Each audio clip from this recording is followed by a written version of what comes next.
Shalom saudara, pada tahun 2013, Gembala kita, Pendeta Dr. Insinyur Nikonyo Traharjo, telah mendeklarasikan bahwa Pentakosta ketiga sudah dimulai. Secara konsisten sampai hari ini, beliau mengatakan bahwa Pentakosta ketiga sedang terjadi. Namun, di sisi lain, beliau juga mengatakan bahwa kita sedang menantikan pencurahan Roh Kudus besar-besaran dari Pentakosta ketiga yang dahsyat. Jadi, apakah Pentakosta ketiga itu sedang terjadi atau akan terjadi? Untuk memahami hal ini secara alkitabiah, kita bisa membandingkannya dengan apa yang dituliskan di Alkitab mengenai kerajaan Allah. Pertama, kita bisa melihat dalam perikop Yesus dan Beelzebul di Matius 12 ayat 22-37. Ketika Tuhan Yesus mengusir setan dari seorang yang buta dan tuli dengan kuasa Roh Allah, Ia berkata bahwa kerajaan Allah sesungguhnya sudah datang. Demikian juga di bagian lain ketika Tuhan Yesus ditanya oleh orang-orang Farisi mengenai kapan kerajaan Allah yang akan datang, Ia menjawab, sesungguhnya kerajaan Allah ada di antara kamu. Tentunya di mana sang raja ada, baik secara fisik maupun di dalam Roh Kudus, di situ kerajaannya dinyatakan. Yang kedua dalam perikop kedatangan anak manusia, di Lukas 21 ayat 25-38, dituliskan mengenai Tuhan Yesus memberitahukan apa saja tanda-tanda kedatangannya kembali. Akan ada tanda-tanda di langit dan di bumi yang membuat bangsa-bangsa dan banyak orang ketakutan. Kemudian Yesus berkata, jika kamu melihat hal-hal itu terjadi, ketahuilah bahwa kerajaan Allah sudah dekat. Dan apabila kerajaan Allah sudah dekat, pada saat menjelang kedatangannya kembali, tentunya pada waktu Yesus mengucapkan perkataan itu 2000 tahun yang lalu, kerajaan Allah baru akan datang. Kerajaan Allah yang akan datang ini berbicara tentang kerajaan Allah yang dinyatakan dalam seluruh kepenuhannya. Dan di saat inilah Yesus betul-betul hadir sebagai Raja segala Raja dan Tuan di atas segala Tuan. Dari dua pengertian itu, kita dapat berkata bahwa kerajaan Allah sudah datang karena Tuhan Yesus telah datang yang pertama kalinya. Namun, kita juga dapat berkata bahwa kerajaan Allah yang dinyatakan dalam seluruh kepenuhannya baru akan hadir saat Tuhan Yesus datang kembali. Dan dari sini, kita memahami bahwa kerajaan Allah bukanlah kejadian satu kali saja, melainkan suatu proses yang berlangsung dalam rentang waktu dan dalam intensitas yang semakin kuat. Pemahaman ini sangat penting bagi kita untuk memahami Pentakosta ketiga. Jadi, kembali ke pokok pembahasan kita, apakah Pentakosta ketiga sudah datang atau akan datang? Kegerakan Pentakosta ketiga dideklarasikan kembali di Indonesia pada tahun 2018 di hadapan banyak bangsa yang hadir dan berkumpul dalam unity dan kesatuan hati. Haus untuk melihat kegerakan Tuhan yang dahsyat.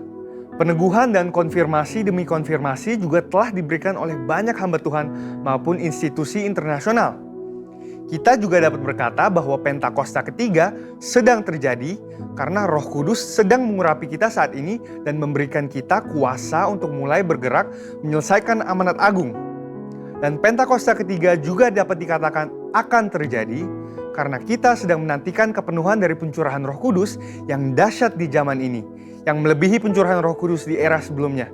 Kita sedang menantikan penuaian jiwa yang terbesar dan terakhir sebelum kedatangannya kembali. Dan kita sedang menantikan digenapinya kebangkitan generasi Yeremia yang penuh Roh Kudus, cinta kepada Tuhan, dan bergerak untuk memenangkan jiwa-jiwa. Pemahaman bahwa Pentakosta ketiga sudah dimulai dan masih akan terjadi, akan menuntun kita semua untuk meresponi Pentakosta ketiga dengan benar dan menghidupinya dengan berintegritas. Dengan itu, ada 3 respon yang lahir dari pemahaman ini. Pertama, karena Pentakosta ketiga sudah dimulai, maka kita harus menjalani hidup kita dengan kesadaran akan identitas kita sebagai seorang utusan Pentakosta ketiga seperti yang dikatakan di Kisah Para Rasul 1 ayat 8. Kedua, karena Pentakosta ketiga sedang terjadi, kita tidak menunggu secara pasif dan menjalani kehidupan seadanya, melainkan kita harus meminta dan mengalami kepenuhan Roh Kudus dan kuasa pemberdayaannya supaya kemuliaannya dinyatakan atas seluruh bumi. Ketiga, Pentakosta ketiga masih akan digenapi dengan sempurna. Oleh karena itu, kita harus tetap berdoa, tetap fokus, dan mengerang kepada Tuhan supaya terjadi kegenapan yang sepenuhnya dari semua janji-janjinya. Dan biarlah, seperti Yesaya 40 ayat 31, kita menjadi orang-orang yang menanti-nantikan Tuhan, yang mendapat kekuatan baru, seumpama Raja Wali yang naik terbang dengan kekuatan sayapnya. Kita akan berlari dan tidak akan menjadi lesu. Kita akan berjalan dan tidak menjadi lelah. Karena harapan yang ada di hati kita dan karena mata kita yang senantiasa tertuju kepada Tuhan yang tidak akan pernah meninggalkan kita. Amin. Saudara, untuk penjelasan lebih lengkapnya dari tim teologi kami, silahkan buka link yang ada di atas atau scan QR Code yang tersedia. Dan Tuhan Yesus memberkati.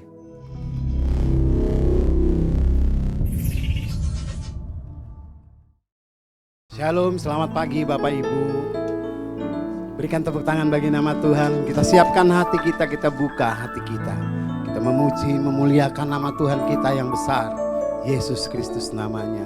Sebelum kita masuk dalam pujian penyembahan, kita sama-sama tundukkan kepala, kita berdoa. Tuhan Yesus, terima kasih buat pagi hari dan siang hari ini Tuhan. Kalau kami ada, kami boleh menjadi kuat, kami boleh sehat semua karena anugerah Tuhan.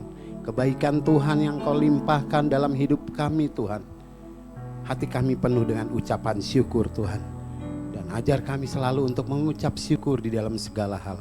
Karena itulah yang dikehendaki oleh Bapa. Terima kasih Bapa, terima kasih. Kami buka hati kami, memuliakan nama Tuhan. Memuji-muji namamu Bapa. Terima kasih Tuhan, terima kasih. Dalam nama Yesus kami mengucap syukur dan berdoa. Haleluya, amin.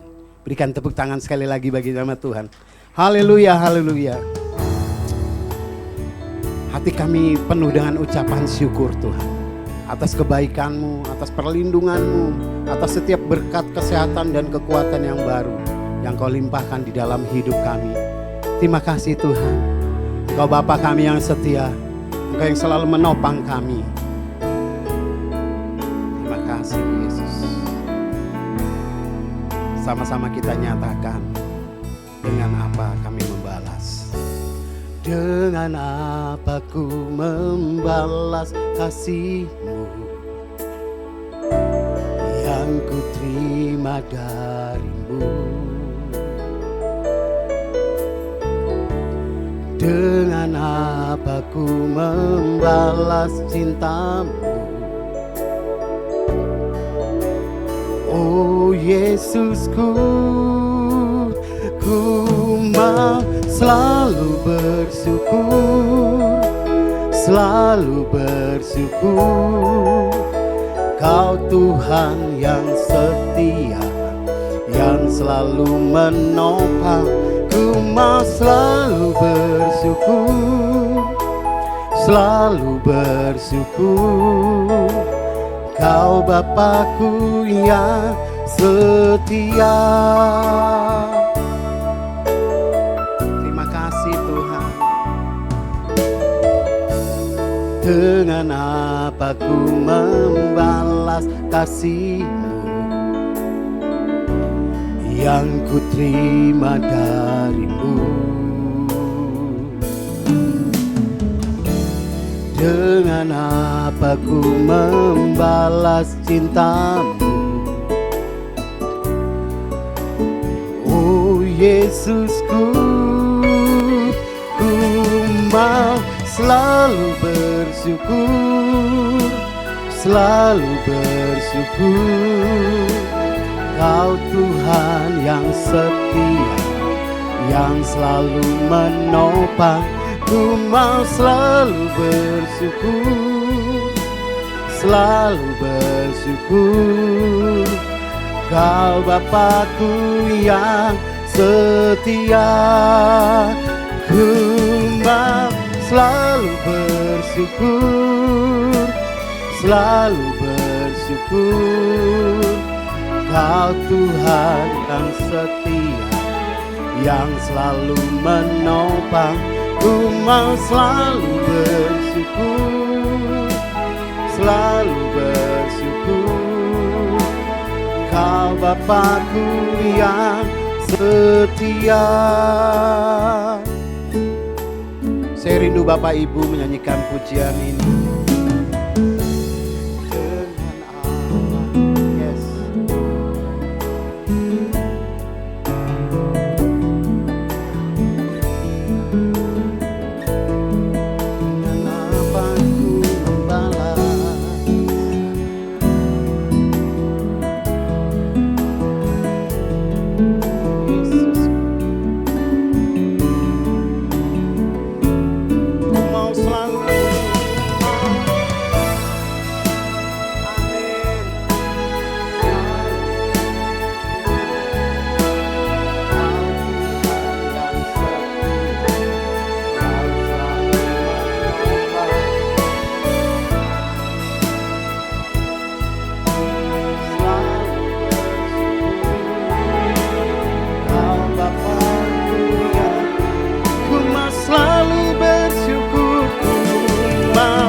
selalu bersyukur, selalu bersyukur.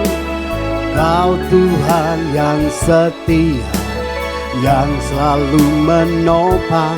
Ku mau selalu bersyukur, selalu bersyukur. Kau Bapakku yang setia, ku mau selalu bersyukur, selalu bersyukur. Kau Tuhan yang setia, yang selalu menopang. Ku mau selalu bersyukur, selalu bersyukur. Kau Bapakku yang setia. Mari sembah Dia. Kami selalu bersyukur buat kebaikan-Mu Tuhan. Engkau baik.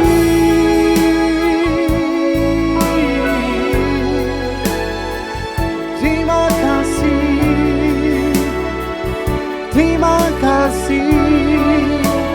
Segala pujian bagi-Mu Tuhan. Kau yang layak terima pujian. Hanya Engkau Yesus selamanya. Engkau baik.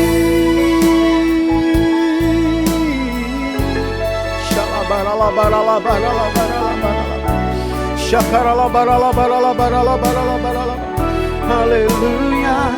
Hati kami penuh dengan ucapan syukur padamu, sebab Engkau yang selalu memberikan kebaikan kepada kami, Yesus.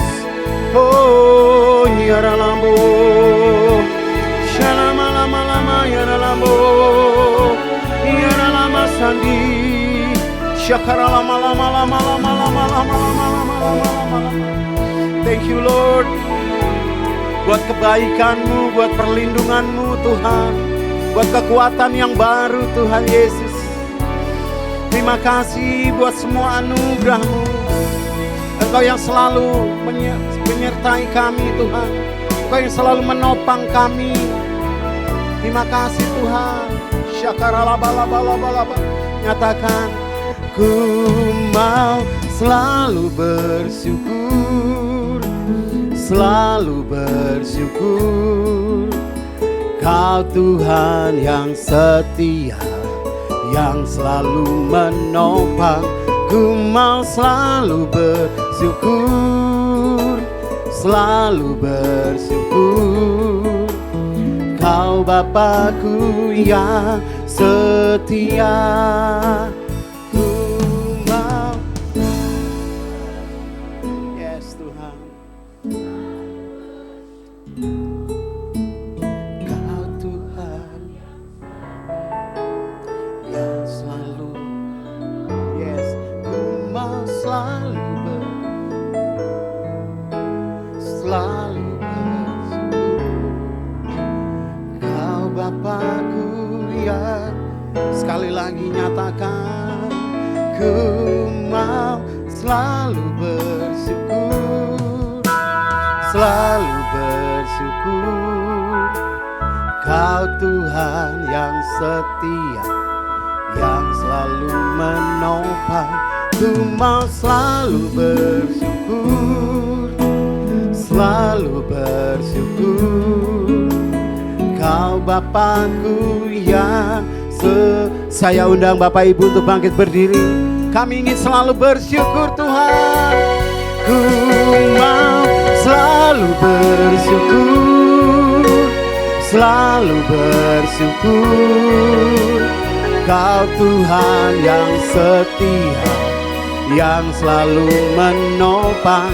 Ku mau selalu bersyukur, selalu bersyukur.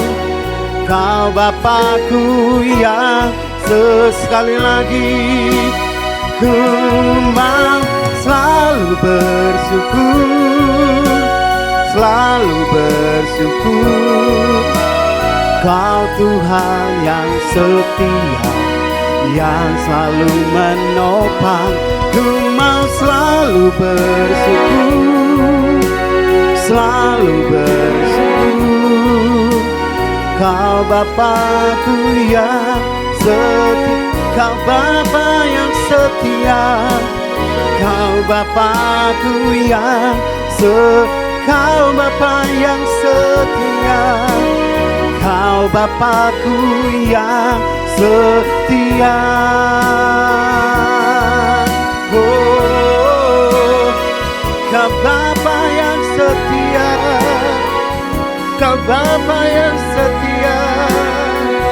Haleluya. Oh, shalom malam-malam. Terima kasih Tuhan. Kalau pagi hari ini kami tahu Engkau adalah Bapa yang setia. Selamanya Engkau setia di dalam hidup kami Tuhan. Engkau yang menopang kami. Engkau yang memberikan kekuatan bagi kami Tuhan. Terima kasih Bapa. Kami siap memuji-muji nama-Mu lebih lagi. Dan kami siap memberikan yang terbaik bagi nama Tuhan. Terima kasih Tuhan. Dalam nama Yesus. Haleluya. Amin. Berikan tepuk tangan bagi nama Tuhan. Bapak Ibu, pagi hari ini kita akan sama-sama belajar satu pujian baru. Pujian ini dari anggota Departemen Musik Remi 1D. Semoga pujian ini dapat menjadi berkat bagi saya dan bagi Bapak Ibu. Sama-sama kita belajar. Haleluya. Bangkit dan jadilah pemenang. Haleluya. Dengar firman Tuhan, hai umat pilihannya. Persiapkan dirimu dan jadilah kuat. Dengar umat Tuhan, penuhi panggilannya. Tanggalkanlah bebanmu dan jadilah kuat. Angkatlah tanganmu, berdoa dan menyembah. Kuasanya tercurah, amin. Kuasanya tercurah, kuasanya tercurah atasmu, amin. Jadilah pemenang dalam segala hal. Tuhan bersamamu, Tuhan di pihakmu. Bangkitlah pemenang dan jadilah terang bagi Dia sekarang dan selamanya, amin. Bangkit dan jadilah pemenang, haleluya. Sama-sama kita nyanyikan pujian ini, haleluya. Dengar firman Tuhan, hai umat pilihannya. Persiapkan dirimu dan jadilah kuat. Dengar umat Tuhan, penuhi panggilannya. Tanggalkanlah bebanmu dan jadilah kuat. Angkatlah tanganmu, berdoa dan menyembah. Sekarang tercurah, kuasanya tercurah, kuasanya tercurah atasmu, amin. Jadilah pemenang dalam segala hal. Tuhan bersamamu, Tuhan di pihakmu. Bangkitlah pemenang dan jadilah terang bagi Dia sekarang dan selamanya. Haleluya. Berikan tepuk tangan bagi Tuhan. Haleluya. Engkau dahsyat Tuhan. Amin. Sama-sama yuk angkat tangan bagi nama Tuhan. Gebi Alamanda. Angkatlah tanganmu, berdoa dan menyembah. Kuasanya tercurah atas GBI Alamanda. turah, kuasanya tercurah atasmu. Jadilah pemenang, jadilah pemenang dalam segala hal. Tuhan bersamamu, Tuhan di pihakmu. Bangkitlah pemenang dan jadilah terang bagi Dia sekarang dan selamanya. Jadilah pemenang, amin, dalam segala hal. Tuhan bersamamu, Tuhan di pihakmu. Bangkitlah pemenang dan jadilah terang bagi Dia sekarang dan selamanya. Bagi Dia sekarang dan selamanya. Bagi Dia sekarang dan selamanya. Amin. Haleluya. Amin. Haleluya. Berikan tepuk tangan bagi nama Tuhan. Haleluya. Sebelum Bapak Ibu duduk kembali, saya ingin melihat mungkin ada jemaat yang baru pertama kali beribadah di GBI Alamanda pada pagi dan siang hari ini. Boleh angkat tangan? Ada? Jemaat yang setia Pastor Hari. Silakan duduk Bapak Ibu. Bapak Ibu, sebelum kita masuk dalam firman Tuhan, kita diberikan kesempatan untuk memberi persembahan umum. Kita siapkan persembahan kita sebelum kita memberi, sama-sama kita berdoa. Tuhan Yesus, terima kasih Tuhan.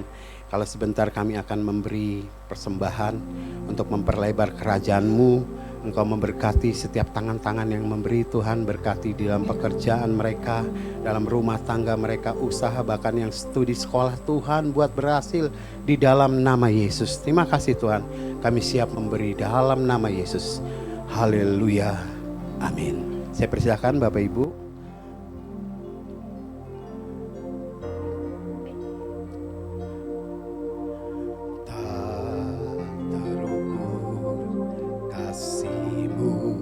Yesus, Kau telah mati, gantikan diriku.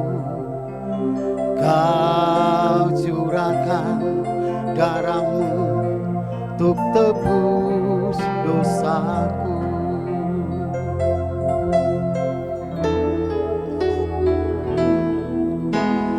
Tak terukur kasih-Mu Yesus, Kau telah mati, gantikan diriku.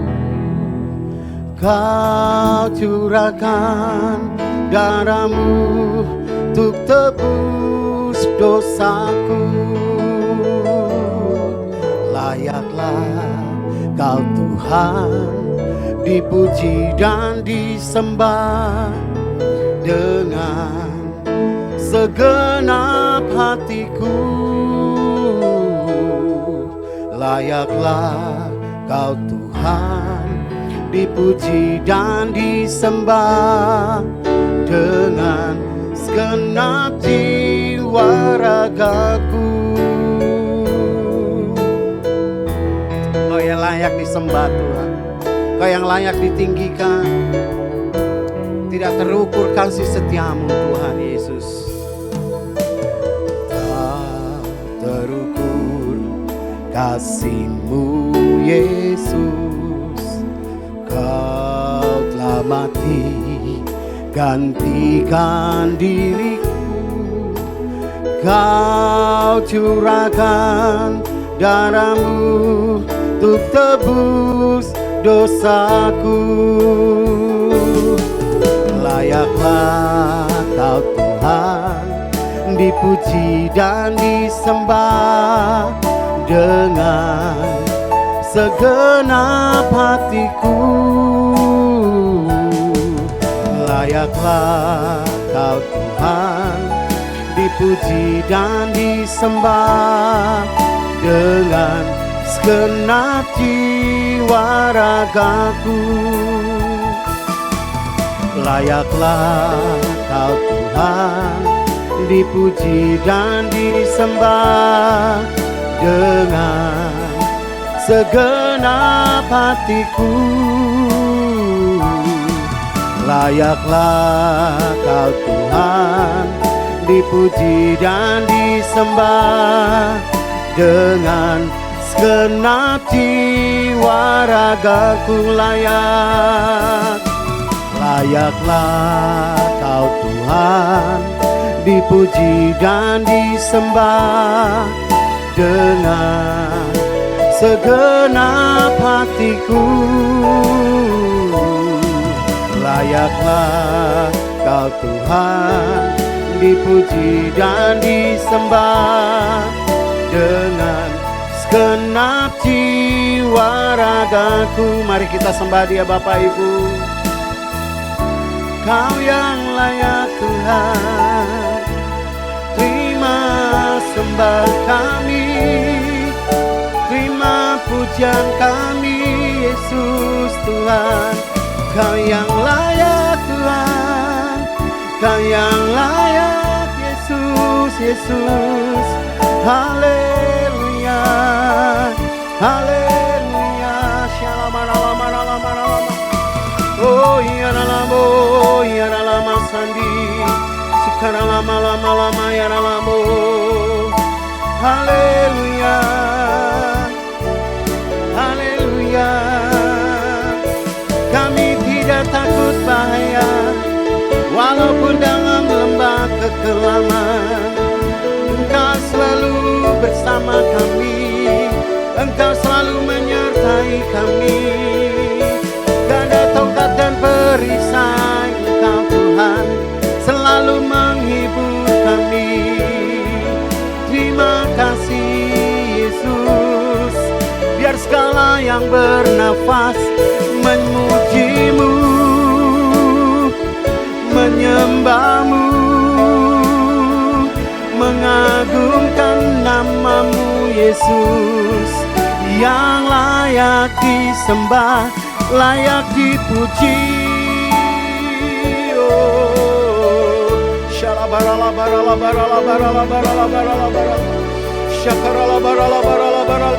naikkan ucapan syukur buat kebaikan Tuhan.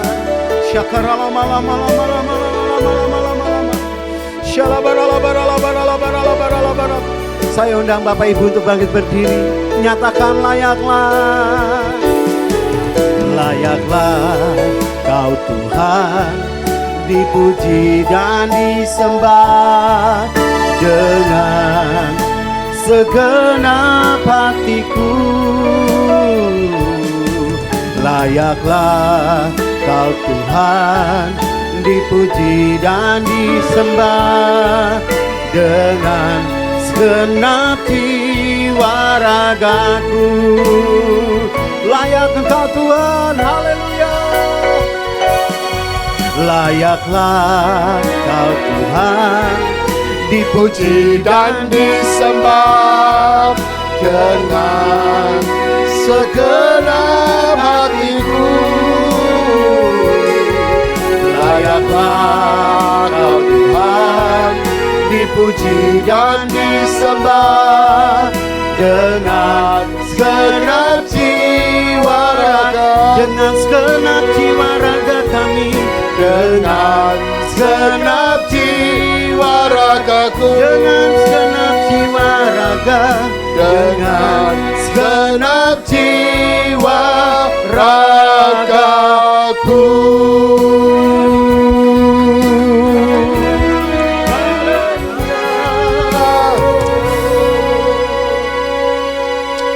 Benar Tuhan, Kau layak dipuji, disembah dengan segenap jiwa raga kami. Berkati setiap kami Tuhan, kami percaya hadirat Tuhan ada di tengah-tengah kami. Berkati setiap jemaat-Mu di tempat ini. Kami percaya setiap apa yang menjadi pergumulan mereka, mereka akan menemukan jalan keluar. Mereka akan menemukan jawaban atas setiap doa mereka. Biar setiap firman yang kami dengar hari ini membuat kami menjadi orang yang jauh lebih baik lagi.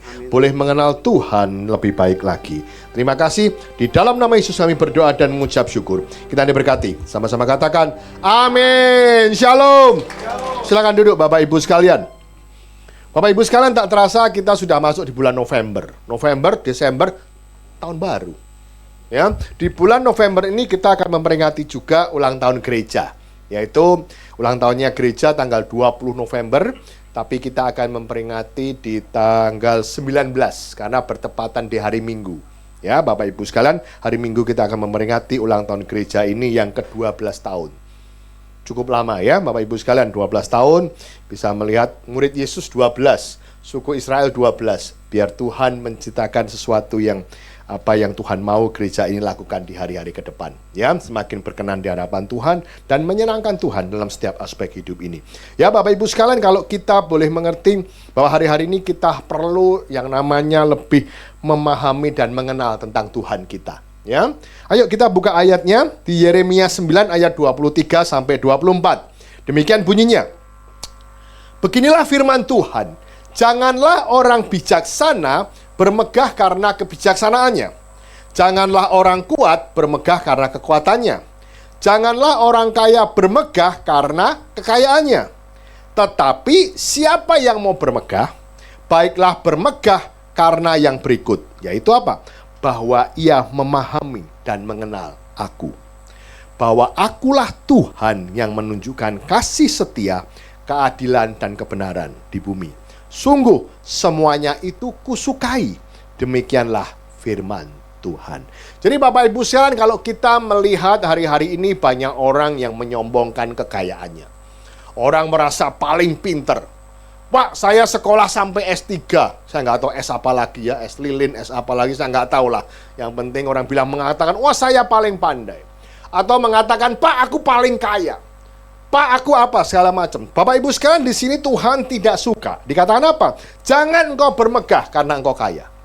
Jangan bermegah karena engkau baik. Jangan bermegah karena engkau bijaksana. Artinya apa? Kalau bermegah, bermegah karena engkau kenal Tuhan dengan baik. Bapak Ibu sekalian, dalam masa pandemi yang lalu Tuhan sudah nyatakan. Kenapa? Orang mau punya duit berapapun juga mati. Ya, benar nggak? Orang mau kenalan siapapun, sepandai apapun, tidak bisa menghindari yang namanya kematian. Apa yang kita miliki tidak sesuatu yang kita harus sombongkan. Tapi dengan kita kenal Tuhan, memahami mengenal Tuhan, itu sesuatu yang luar biasa. Kita kenal Tuhan apa? Tuhan itu kasih setia. Kalau bilang, Pak Tuhan itu setia, betul Tuhan itu pasti setia. Kalau kadang-kadang kita nggak setia sama Tuhan. Nggak rajin ke gereja, nggak baca firman, nggak sering berdoa. Seringkali kita sendiri yang nggak setia. Tapi kita seringkali menuduh, Tuhan kenapa engkau nggak setia? Saya mau katakan, kalau Tuhan nggak setia, kita nggak bisa hidup sampai hari ini loh. Jantung kita setiap hari yang mompa, itu siapa? Kita nafas, itu setiap hari siapa yang kerjain kalau nggak bukan Tuhan? Kalau hari ini Tuhan mutung misalnya, gua matiin dulu lah jantung lu. Mati nggak? Mati. PLN, lu matiin. Hari ini pemadaman. Mati. Mati nggak? Mati semua. Tapi Tuhan nggak pernah yang namanya berhenti bekerja dalam hidup. Ini jantung napas terus tiap hari loh. Coba tiba-tiba Tuhan, hari ini pemadaman jantung. Mati semua. Nggak bisa. Benar nggak? Nyapas kita napas. Tuhan itu pasti setia. Dan kita yang seringkali kagak setia. Ke gereja bolong-bolong, doa bolong-bolong. Ya kan? Coba kalau Tuhan bilang bolong-bolong juga, gua hari ini gua gak kasih napas. Bablas angine. Ngerti maksud saya? Bapak Tuhan kita itu setia loh. Sampai hari ini. Ya Bapak Ibu, apa? Tuhan itu adil. Itu kenapa? Kasih Tuhan karena keadilan. Mungkin kau mengatakan, Tuhan kenapa kau gak adil sih? Orang itu diberkati Tuhan, kenapa aku tidak? Kenapa? Seringkali kita ngomong gak adil sama Tuhan. Kenapa? Karena semuanya dalam pikiran kita. Kita maunya ini, rasanya gak dapet. Terus kita menuduh Tuhan, lu kagak adil. Kamu gak adil. Benar gak? Padahal kita tahu, Tuhan itu punya rancangan jauh lebih baik daripada yang kamu rencanakan. Cuma kadang-kadang kagak ngerti kita. Kita maunya apa yang kita mau, bukan yang Tuhan mau. Sering kita nuntut sama Tuhan. Tuhan, kamu harus begini ya, begini ya. Kalau nggak gitu nggak adil. Waduh, kalau dengar gitu rasanya anak durhaka, bener nggak? Tapi kita tahu bahwa Yesus tahu yang terbaik buat kita. Makanya Tuhan adil. Kita nggak ngerti kok, kadang-kadang kita merasa, aku kok dibedakan ya? Aku kan juga orang Kristen. Kenapa yang ini diberkatin, kenapa aku nggak? Tidak. Banyak kita seringkali komplain sama Tuhan. Tapi kita harus pegang. Apa yang kita miliki, kita alamin. Ini adalah yang terbaik yang Tuhan berikan buat kita. Kenapa? Karena Tuhan punya rencana. Kita nggak tahu loh rencana Tuhan itu. Ini otak ini paling segede apa sih? Bakpao. Nggak segede bakpao kali ya? Segede apa namanya nih? Ya kan kecil sekali. Bagaimana kita bisa mengerti Tuhan yang jauh lebih besar daripada otak kita. Tapi saya percaya Tuhan kita adil. Berikutnya apa? Ada kebenaran. Bahwa apa? Kita lihat di dunia ini yang namanya kebenaran itu sangat langka. Banyak hal yang salah jadi benar. Benar nggak? Apalagi kita sering dipertontonkan hal seperti ini. Keadilan di dunia. Rasanya nggak ada yang benar begini. Tapi kita tahu bahwa kita punya Allah yang benar di bumi ini. Dan dikatakan apa? Sungguh semuanya itu kusukai. Demikianlah firman Tuhan. Artinya apa? Kalau kita mau bermegah. Kencang amat itu ya. Kalau kita mau bermegah, bermegahlah dalam Tuhan. Bukan apa yang kita miliki. Tapi kita bermegah siapa yang kasih, yaitu Tuhan. Banyak kita sombong dengan apa yang kita punya. Wih, duitnya banyak, mobilnya keren, sombongnya luar biasa. Itu Tuhan yang kasih loh. Tuhan bisa kasih, Tuhan bisa ambil. Tapi kita bermegah, siapa yang kasih? Yaitu Tuhan. Hidup ini siapa yang kasih? Tuhan. Kalau kamu ganteng, siapa yang kasih? Tuhan. Makanya gue gak sombong, walaupun ganteng begini. Gak sombong gue. Gue gak sombong gitu. Karena Tuhan yang kasih, bener gak? Walaupun hidung gue mancung ke dalam dikit, gak apa-apa. Ya, ini rancangan Tuhan yang sempurna dalam hidup saya. Benar nggak? Jangan kecewa dengan apa yang bilang, wah kok aku agak ganteng ya, gantengan dia. Yo, gua ganteng. Paling enggak istri gua bilang gua ganteng, ya nggak? Haleluya. Ya. Bapak Ibu sekalian, kita ini diciptakan apa? Ya sesuai dengan apa yang Tuhan mau. Ya, kita benar. Oke ya. Puji Tuhan. Ya Bapak Ibu sekalian. Yang pertama apa? Kalau kita ngomong memahami. Yuk lihat ya. Next multimedia kita lihat. Kata memahami. Ya, kalau kita ngomong soal memahami itu paham. Paham itu mengerti benar, ya, mengetahui sesuatu yang dapat melihatnya dari berbagai sudut, ya, bukan dari satu sisi. Kalau orang sekolah itu kebanyakan orang bilang, wah ini hafalan ini. Gurunya selalu bilang, sudah paham belum? Bukan sudah hafal belum. Kalau sudah paham, artinya apa? Kamu dikasih soal yang lain, ngerti. Artinya apa? You punya pengertian tentang Tuhan. Bukan hanya kata orang loh. Oh bukan hanya begini. Seringkali kita bilang kata Alkitab. Betul kata Alkitab. Tapi kalau kita ngomong soal Alkitab dan kita nggak paham, percuma. Yang paham artinya bagaimana kamu bisa menceritakan Tuhan dalam bahasamu sendiri. Dalam hati kita pikir. Apa yang dalam hatimu kamu pikirkan tentang Tuhan? Seperti apa Tuhan? Description kan. Jelaskan tentang Tuhan dalam bahasamu. Bukan seperti yang kita bilang. Kau mungkin bilang, oh Tuhan itu baik ya. Oh Tuhan itu pernah gini-gini sama aku.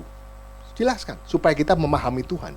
Bapak Ibu sekalian, untuk memahami Tuhan itu saya pikir perlu proses. Bukan orang yang baru bertobat instan memahami Tuhan. Ada prosesnya. Sama seperti seorang pasangan sama istri. Saya menikah sudah 25 tahun loh. Lebih 25 tahun.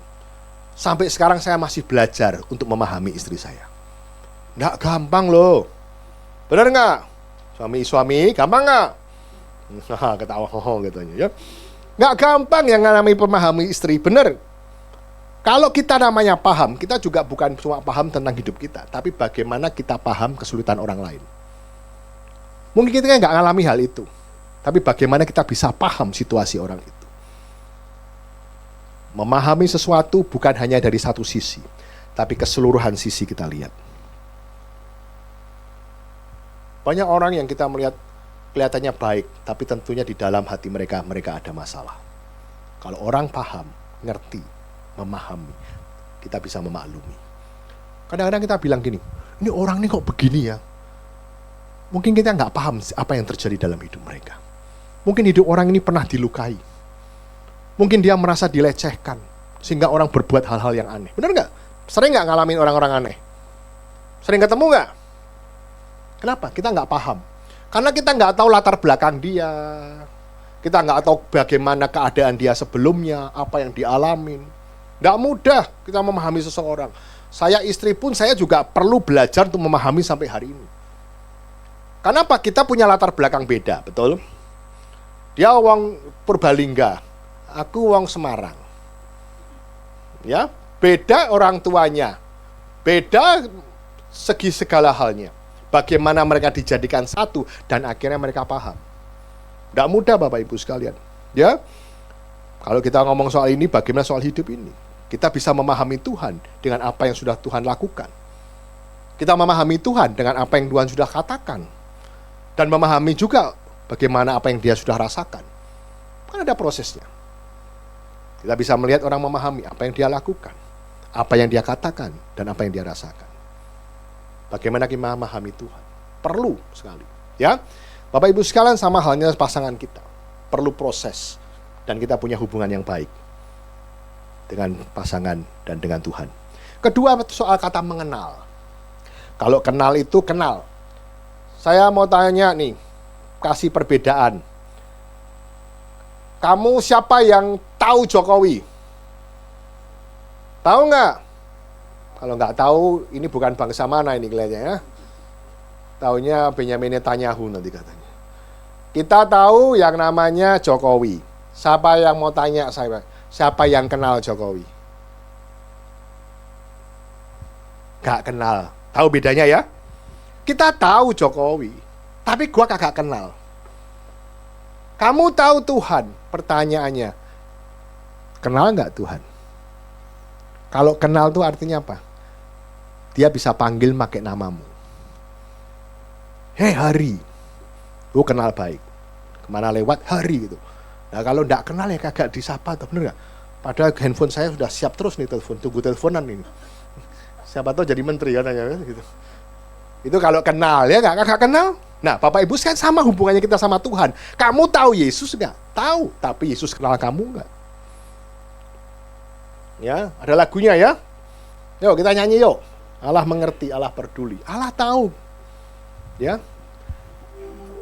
Allah mengerti, Allah peduli, segala persoalan yang kita hadapi tak akan pernah dibiarkannya ku bergumul sendiri, sebab Allah mengerti. Sekali lagi. Allah mengerti, Allah peduli, segala persoalan yang kita hadapi tak akan pernah dibiarkannya ku bergumul sendiri, sebab Allah mengerti. Wow, Bapak Ibu sekalian, jangan kita bilang Tuhan kok gak ngerti aku. Banyak kita sekali lagi apa katakan, kita banyak menuntut Tuhan, banyak menuntut gereja. Ini gereja nggak perhatian, gereja nggak memahami aku. Wow, Tuhan nggak memahami aku. Tapi kita harus belajar bagaimana kita memahami dan mengerti Tuhan. Bapak Ibu sekalian, kalau kita ngomong seperti itu, halnya seperti seorang pernikahan. Tentu kenapa orang menikah itu perlu pacaran, ya?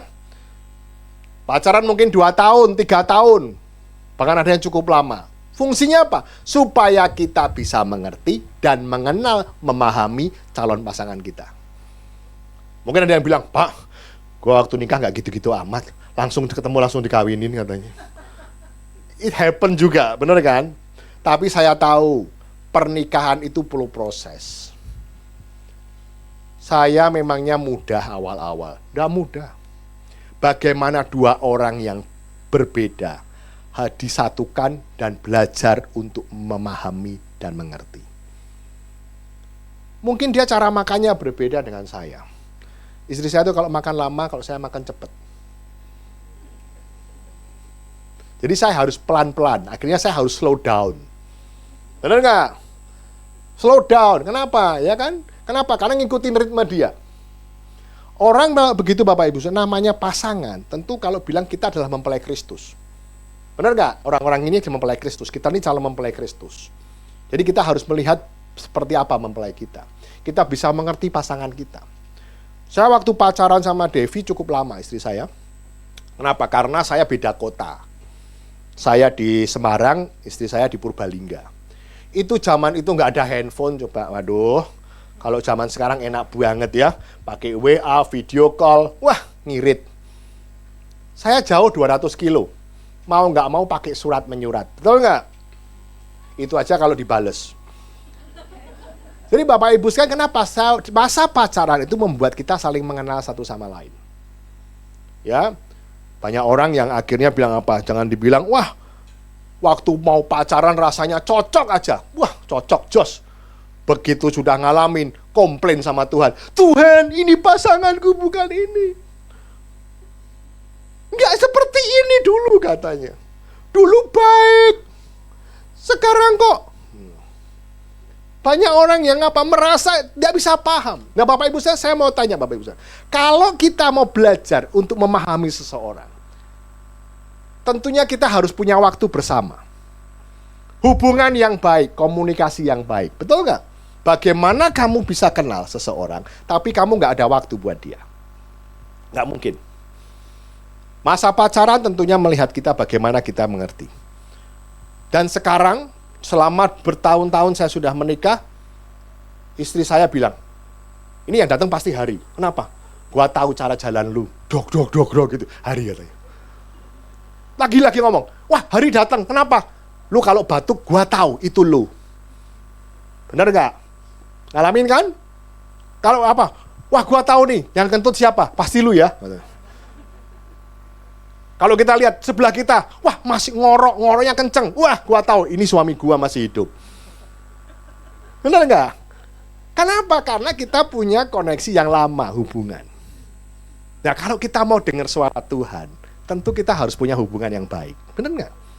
Nah, ini saya mau katakan, Bapak Ibu sekalian, pacaran. Saya kirim surat sama istri saya. Waduh, kalau saya kirim surat istri saya ya, itu kertas surat nggak pernah sama.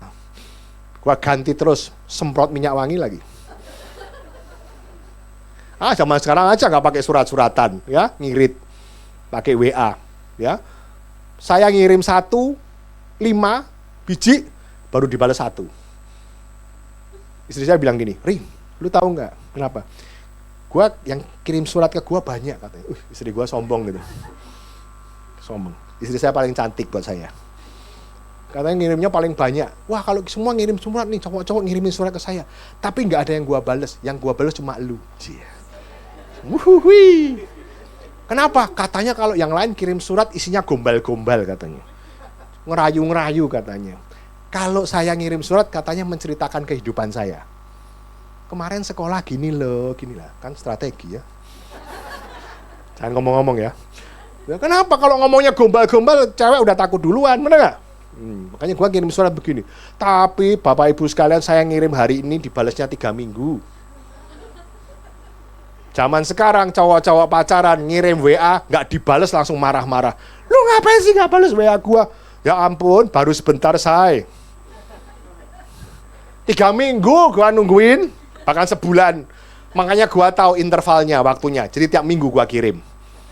Biar tiap minggu gua dibales. Itu masa pacaran supaya apa? Supaya kita kenal. Walaupun belum jarak jauh begitu, paling tidak saya sudah mengerti apa yang dia suka. Benar nggak? Apa yang dia apa. Pada waktu kita pacaran, kita akhirnya menikah, tentunya kita punya masing-masing kebiasaan yang dibawa. Saya mau kasih tahu kuncinya. Untuk membuat hubungan ini jauh lebih baik, kita kadang-kadang harus kompromi dengan standar kita. Kalau kita punya standar yang terlalu gede, turunkan standar kita untuk sesuai dengan level pasangan kita. Bahkan juga seringkali berulang kali aku mencoba untuk selalu mengalah demi keutuhan kita berdua walau kadang sakit. Ya enggak? Benar enggak? Kenapa kita mau kenal pasangan kita kok? Wah, penyanyi yang tadi pagi katanya, aduh nyai katanya. Aduh nyai. Bapak Ibu sekalian, kita tahu bahwa seringkali kita harus melakukan seperti itu. Nyanyinya mantap katanya. Ya mantap, luar biasa ya.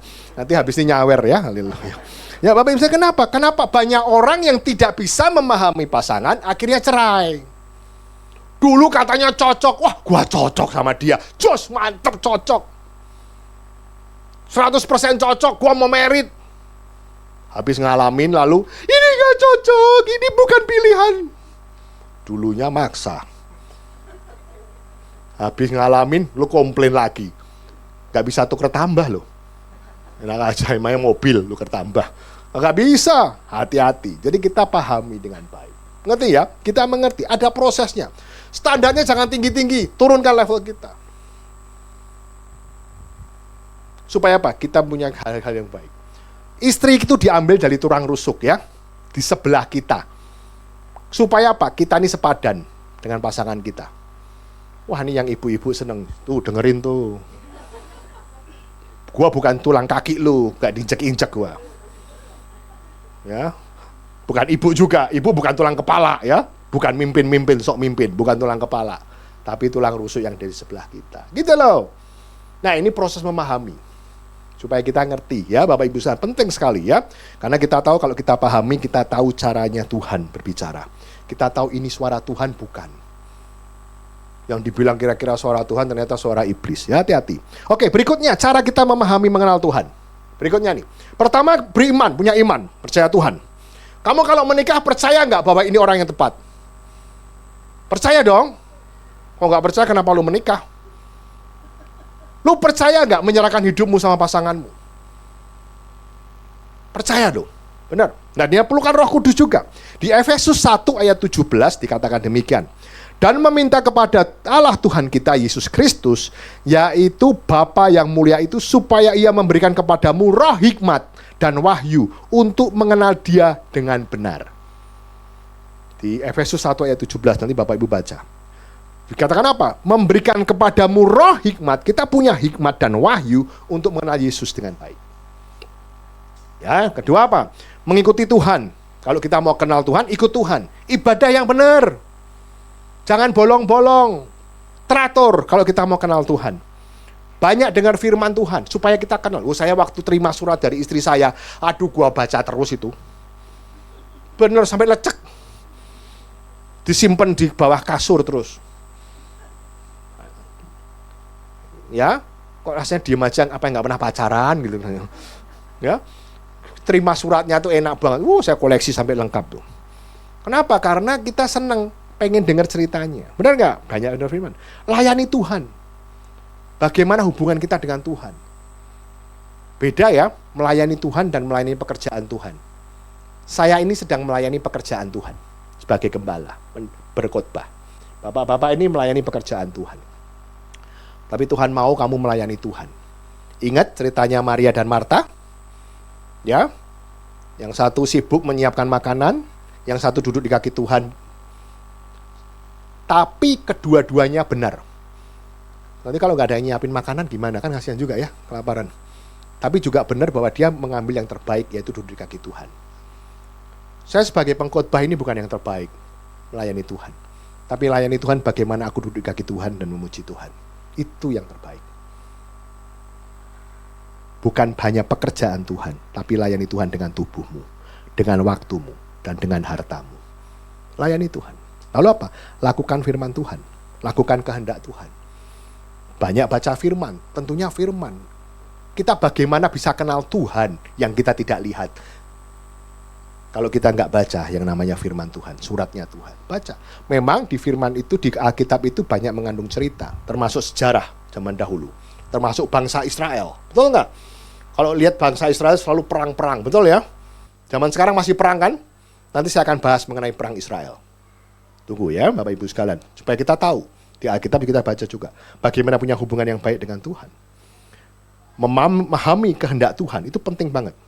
Jangan sampai nanti kita ketemu Tuhan, Tuhan katakan apa? Enyahlah, aku tidak mengenal engkau. Waduh, Tuhan, aku sudah khotbah loh Tuhan. Aku sudah jadi gembala loh Tuhan.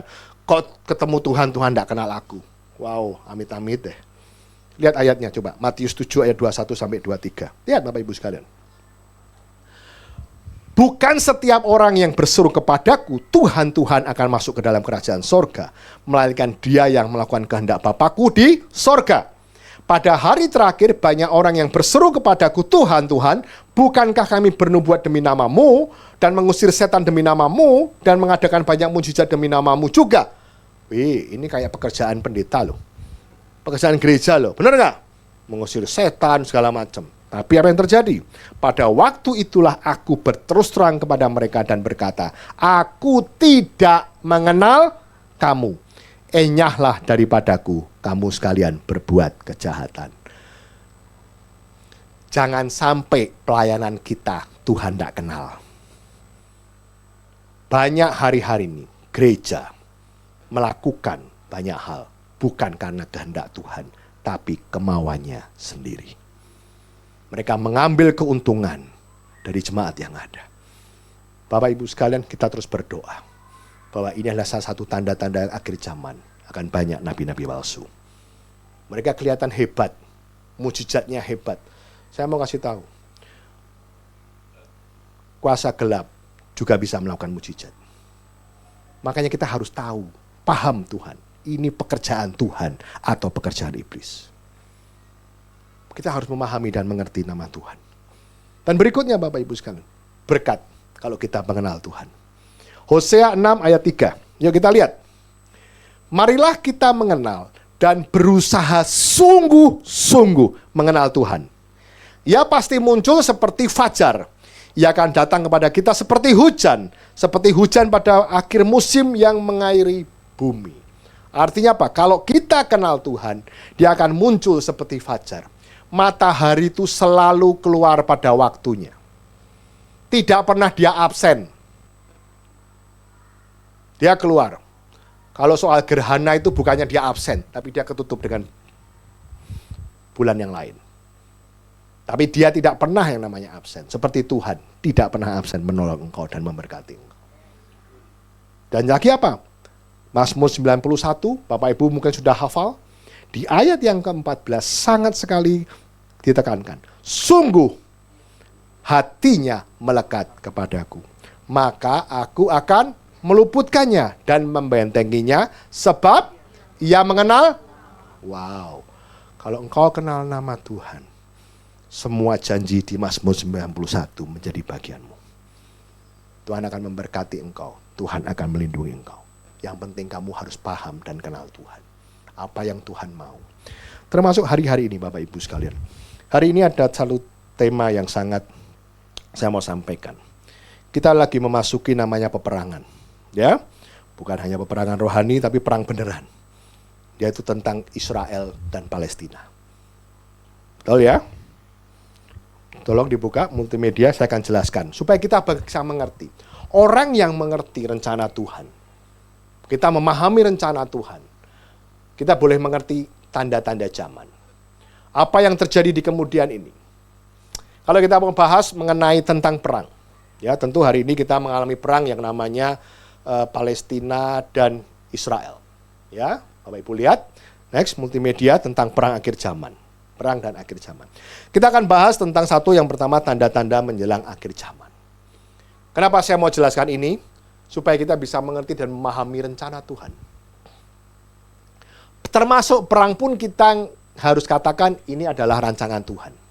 Semuanya dalam rencana. Tidak ada satu hal di dunia ini yang tidak dalam kendali Tuhan.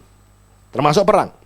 Bahasanya pertama adalah tanda-tanda menjelang akhir zaman. Kedua, Pentakostal memandang perang dan tanda-tanda. Tiga, sikap GBI terhadap Israel, menyikapi konflik senjata di tanah perjanjian. Next, Bapak Ibu sekalian, kalau kita lihat perang-perang yang terjadi hari ini. Kita sudah sering dengar tentang Rusia dan Ukraina. Sampai sekarang belum selesai. Betul ya? Masih ada perang. Lalu ada perang di Pakistan, India. Lalu North Korea sama South Korea. Lalu juga South China tension. Itu kenapa? Ketegangan antara China dan Taiwan. Dan sekarang ini ada Palestina dan Israel. Ini perang-perang yang akan terjadi, Bapak Ibu sekalian. Bahkan sudah terjadi konflik ketegangan senjata di dunia. Kita harus melihat. Berikutnya, tanda-tanda menjelang akhir zaman. Bapak Ibu lihat petanya. Ini adalah peta akhir zaman tentang kekekalan sampai kedatangan Tuhan Yesus yang kedua kali. Bapak Ibu bisa lihat. Nanti waktu setelah perjanjian baru, nanti ada pengangkatan yang kita istilahnya rapture. Next, multimedia mungkin bisa lebih perjelas. Nah, di sini dijelaskan ya, tanda-tanda akhir zaman Tuhan Yesus diungkapkan di ayat Matius dan Lukas. Bapak Ibu nanti bisa baca. Dan itu ada masanya rapture atau pengangkatan. Sebelum masa aniaya akan terjadi pengangkatan yang istilah rapture. Kita semua percaya akan diangkat bersama Tuhan sebelum kejadian itu. Ya, dan nanti setelah 7 tahun masa antikris, kedatangan Tuhan akan yang kedua kali. Pertanyaannya, ada kata yang besar. Kita tidak tahu kapan itu terjadi. Kita tidak mengerti tahu kapan itu rapture itu terjadi. Ya, akhirnya akan terjadi perang besar, yaitu Harmagedon. Setelah waktu kedatangan Tuhan. Lalu kita lihat di ayat yang jadi diulaskan. Di Matius 24 ayat 3-14 dan Lukas 21 ayat 7-19. Di situ dijelaskan akan banyak nabi-nabi palsu berkompromi untuk beragama dalam gereja dan banyak penyesatan yang semakin bertambah. Hari ini akan keluar ajaran-ajaran yang menyesatkan.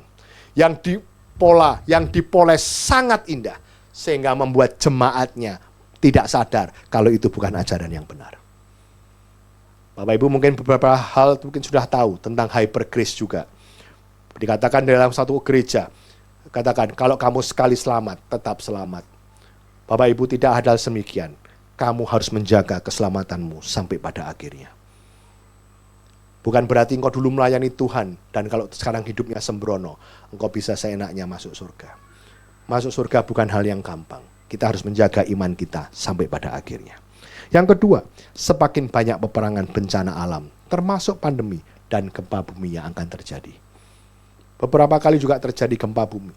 Ya, banyak peperangan, bahkan bertambah. Yang satu belum selesai, akan terjadi peperangan yang lain.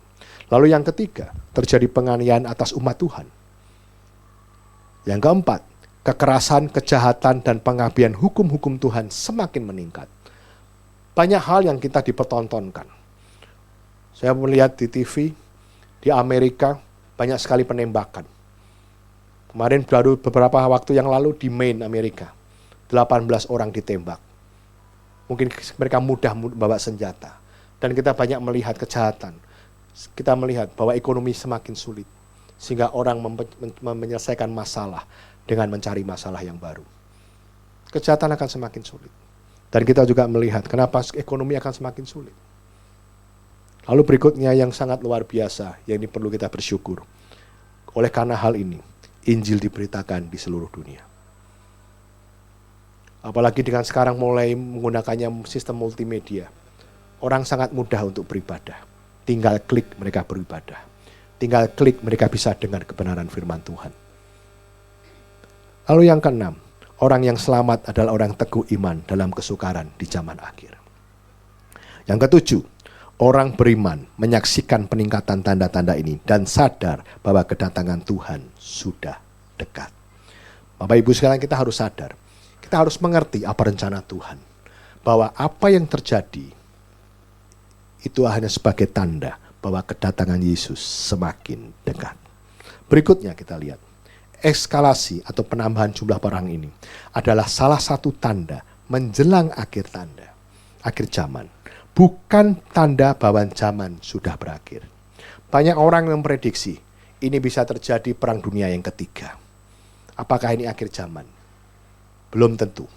Apakah kedatangan Tuhan kedua kali akan segera berlaku karena peperangan ini? Belum tentu. Tapi ini adalah salah satu tanda bahwa kedatangan Tuhan semakin dekat.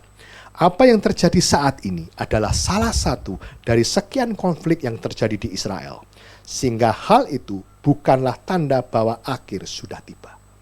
Apakah perang ini yang selesai? Belum tentu. Kita nggak pernah tahu kapan itu terjadi. Namun di sisi lain, semua perang akan berujung pada perang besar, yaitu Armageddon.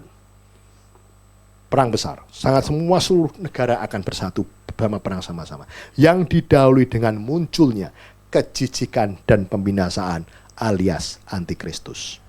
Antikristus akan segera datang. Kenapa? Karena ekonomi akan semakin sulit. Dan nanti ada seseorang atau ada suatu oknum yang bisa menyelesaikan ekonomi secara besar. Sehingga nanti akan ada tanda-tanda di tanganmu, di dahimu untuk berjual beli. Tanda-tanda antikristus. Tanpa tanda itu kamu nggak akan bisa berjual beli.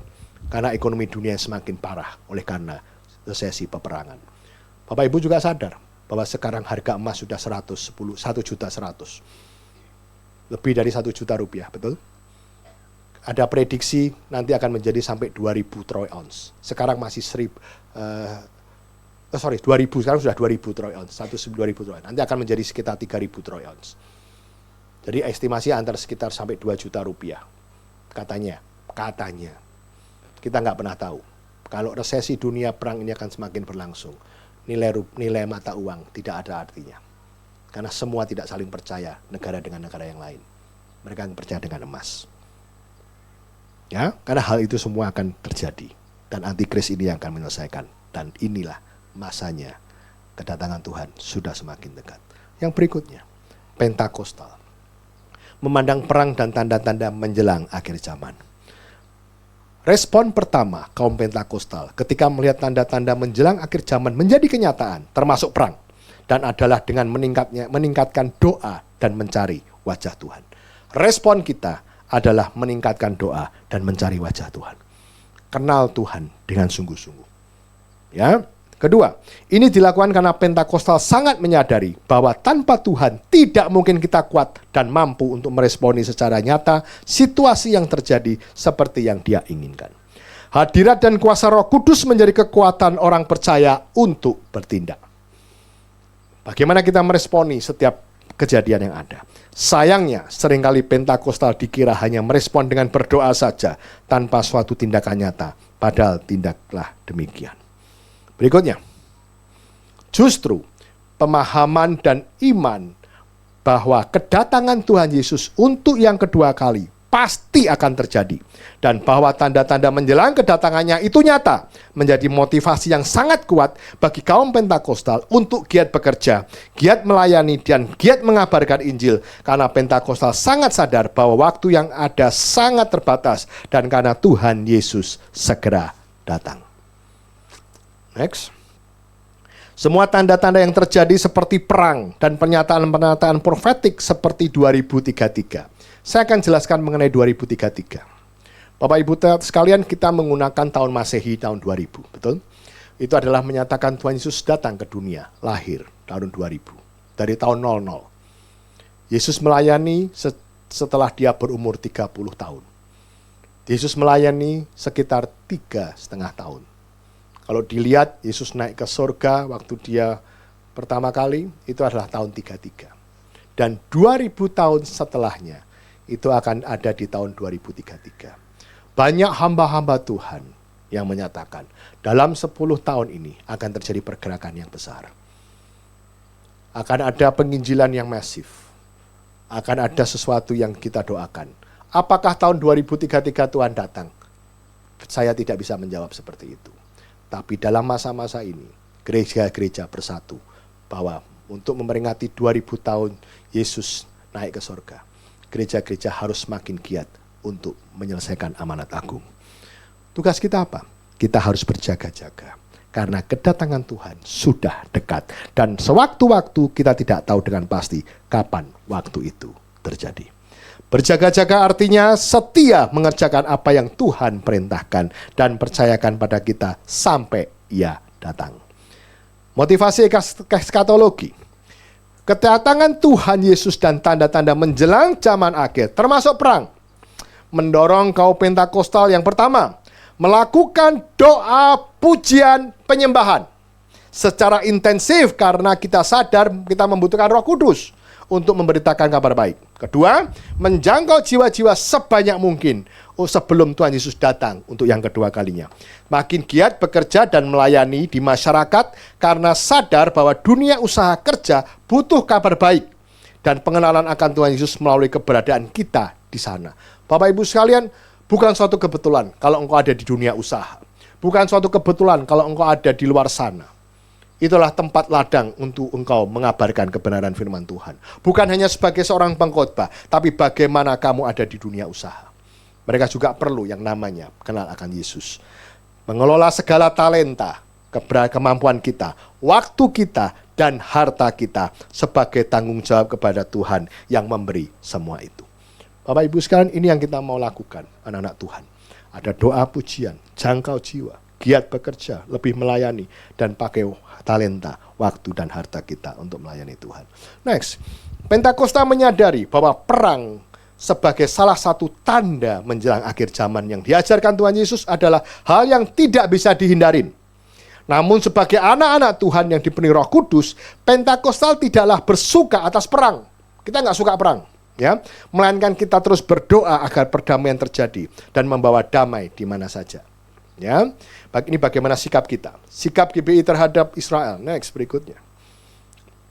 Yang pertama, GBI percaya ada kontinuitas atau kesinambungan antara Israel dan gereja, Yudaisme dan kekristenan. Dalam hal keduanya adalah umat Allah, tetapi dengan dua sistem kepercayaan yang berbeda dan terpisah, yang akhirnya akan menjadi satu umat yang terpercaya kepada Kristus. Jadi ada kontinuitas, ada hubungannya. Berikutnya, GBI menolak pemahaman diskontinuitas, atau tidak ada hubungan antara Israel dengan gereja. Kita percaya ada hubungannya. Dan keterputusan Israel dengan gereja, Yudaisme dan kekristenan. Pemahaman akan diskontinuitas ini dapat membangkitkan antisemitisme, seperti yang telah terjadi di masa lalu yang berujung pada genosid Yahudi. Tahu, Holocaust? Pada waktu itu mereka sangat membenci bangsa Yahudi, sehingga Nazi Jerman mereka membunuh hampir 6 juta bangsa Yahudi oleh Nazi Jerman. GBI menolak sikap antisemitisme. Antisemitisme adalah anti orang Yahudi, maupun segala bentuk rasisme dan pembantaian massal ataupun pembantaian ras oleh siapapun di atas siapapun. Bahkan andai ada kata itu dilakukan oleh negara-negara barat maupun negara-negara Israel modern. Secara politis, yang berikutnya, secara politis tidak ada hubungan secara khusus antara gereja dengan negara Israel modern. Bila mana ada hubungan politik, itu harus terbangun antara Negara Kesatuan Republik Indonesia dengan negara Israel. Tetapi hingga saat ini tidak ada hubungan politik diplomatik antara kedua negara. Dengan demikian GBI melihat permasalahan Israel dengan Palestina dalam bingkai hubungan internasional, bukan agama. Jadi Bapak Ibu jangan selalu terprovokasi bahwa ini perang antar agama. Tapi ini murni adalah tentang antara politik dan hubungan internasional. Implikasi. Berikutnya, lihat. Karena Israel modern diakui sebagai kontinuitas Israel dalam Alkitab. Kita nggak bisa hindari. Memang Israel banyak sekali disebut dalam Alkitab. Betul? Demikian juga bangsa Yahudi saat ini merupakan kontinuitas dari bangsa Yahudi dalam Alkitab. Maka baik untuk kita terus doakan dan bukan mengutukinya. Kita nggak boleh terkutuk, tidak. Tapi kita doakan. Ya. Berikutnya, Israel modern sebagai negara juga harus dipandang sebagai bingkai politik, sehingga ia perlu menerima masukan-masukan konstruktif apabila terdapat kekurangan dan kelalaian dalam menjalankan fungsinya dari sebuah negara. Negara-negara harus memberikan masukan buat bangsa Israel, ya. Tentu karena fungsinya sebagai sebuah bangsa. Nah, yang berikutnya yang keempat, menyingkapi konflik senjata di tanah perjanjian. Bapak Ibu lihat populasi umat Kristen di tanah perjanjian. Waktu kita melihat angka ini, surprise. Di Israel populasinya 9.700.000 jiwa. Persentasi orang Kristen hanya 2%. Jadi sekitar 190.000 umat Kristiani di Israel. Lalu Palestina penduduknya 5.400.000. Persentase Kristiannya ada 6 juta. Berarti ada 329.000 umat Kristen di Palestina. Dengan ini menunjukkan, ini bukan perang agama. Kita ada orang Kristen juga di Palestina. Kita juga ada orang Kristen juga di Israel. Kalau kita melihat seperti ini, kita harus berdoa buat Palestina. Kita juga harus berdoa buat Israel. Bukan memihak salah satunya. Berikutnya kita lihat. Berdoa senantiasa untuk perdamaian atas semua pemimpin dan penduduk di seluruh wilayah Tanah Perjanjian. Terminologi Tanah Perjanjian mendorong kita berdoa bukan hanya untuk salah satu pihak saja. Karena saudara-saudari Kristiani, kita ada di dua pihak yang berkonflik. Perang ini adalah tanda-tandanya bahwa kedatangan Yesus sudah dekat.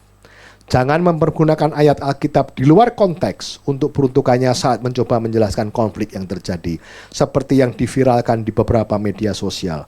Itu hanya menyulut suasana jadi panas dan melenceng dari yang benar serta menimbulkan kesalahpahaman. Banyak orang yang mengirimkan ayat-ayat, nanti Israel akan begini, nanti sana akan hancur semuanya. Tidak perlu.